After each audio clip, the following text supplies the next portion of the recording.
Bismillahirrahmanirrahim. Assalamualaikum warahmatullahi wabarakatuh. Halo teman-teman semua. Perkenalkan, nama saya Ode Gitasia, NIM J1A1190079. Saya dari kelas reguler A2019 Fakultas Kesehatan Masyarakat Universitas Halu Oleo.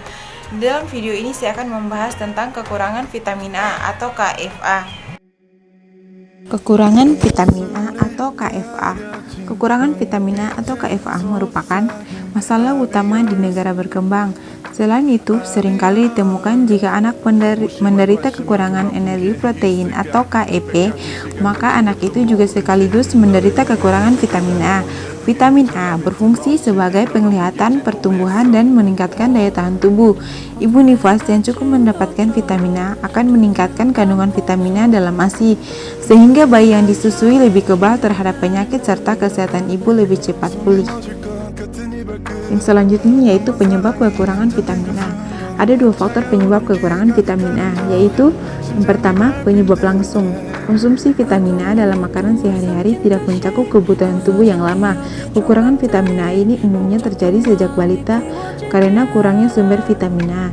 Yang kedua, penyebab tidak langsung. Yang pertama, penyakit infeksi. Yang kedua, proses penyerapan makanan dalam tubuh terganggu.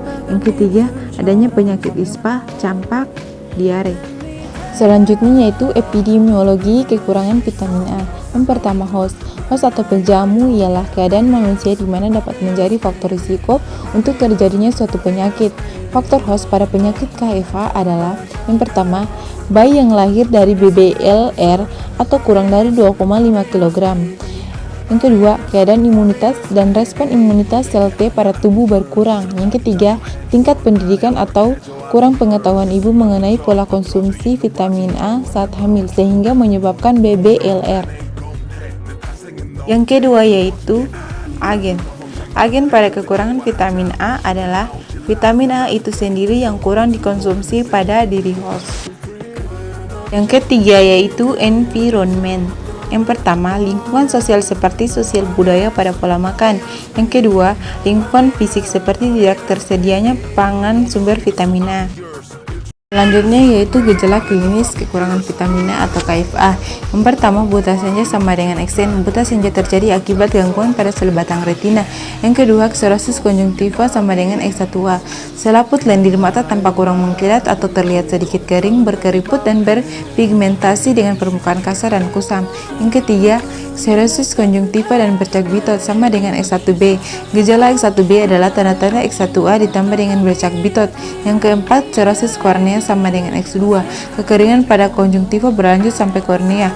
Yang kelima, keratamalasia dan ulcus kornea sama dengan S3A, S3B. Kornea melunak seperti bubur dan dapat terjadi ulkus. Yang keenam, xeroftalmia scar atau XS. Jaringan parut kornea tampak menjadi putih atau bola mata tampak mengecil. Yang ketujuh, xeroftalmia fundus atau XF tampak seperti cendol. Prinsip dasar untuk mencegah xeroftalmia adalah memenuhi kebutuhan vitamin A yang cukup untuk tubuh serta mencegah penyakit infeksi. Selain itu perlu memperhatikan kesehatan secara umum. Selanjutnya yaitu kelebihan vitamin A. Yang pertama, kelebihan vitamin A hanya bisa terjadi bila memakan vitamin A suplemen dalam takaran tinggi yang berlebih. Misalnya takaran 16.000 RE untuk jangka waktu lama atau 40.000 sampai 55.000 RE per hari. Yang kedua, gejala pada orang dewasa antara lain sakit kepala, pusing, rambut rontok, kulit mengering, tidak nafsu makan, dan sakit pada tulang. Yang ketiga, pada wanita menstruasi berhenti. Pada bayi terjadi pembesaran kepala. Gejala ini hanya terjadi bila dimakan dalam bentuk vitamin A. Karoten tidak dapat menimbulkan gejala kelebihan karena absorpsi karoten menurun bila dikonsumsi tinggi dan akan disimpan di dalam lemak. Yang terakhir yaitu pencegahan dan pengobatan KFA.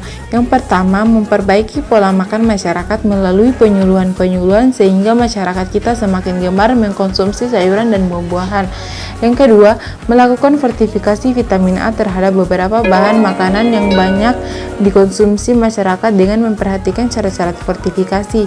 Yang ketiga, meningkatkan program pemberian suplemen vitamin A yang sudah berjalan pada kelompok sasaran yaitu bayi umur 6 6-12 bulan diberikan kapsul vitamin A warna biru. Anak umur 1-5 tahun diberikan kapsul vitamin A warna merah. Ibu nifas diberikan kapsul vitamin A. Anak yang terserang campak diberikan kapsul vitamin A dosis 200.000 UL. Yang keempat, pemberian imunisasi pada anak harus terus dipantau supaya terhindar dari penyakit infeksi. Yang kelima, mengkonsumsi makanan yang seimbang agar metabolisme vitamin A dalam tubuh dapat berjalan secara normal.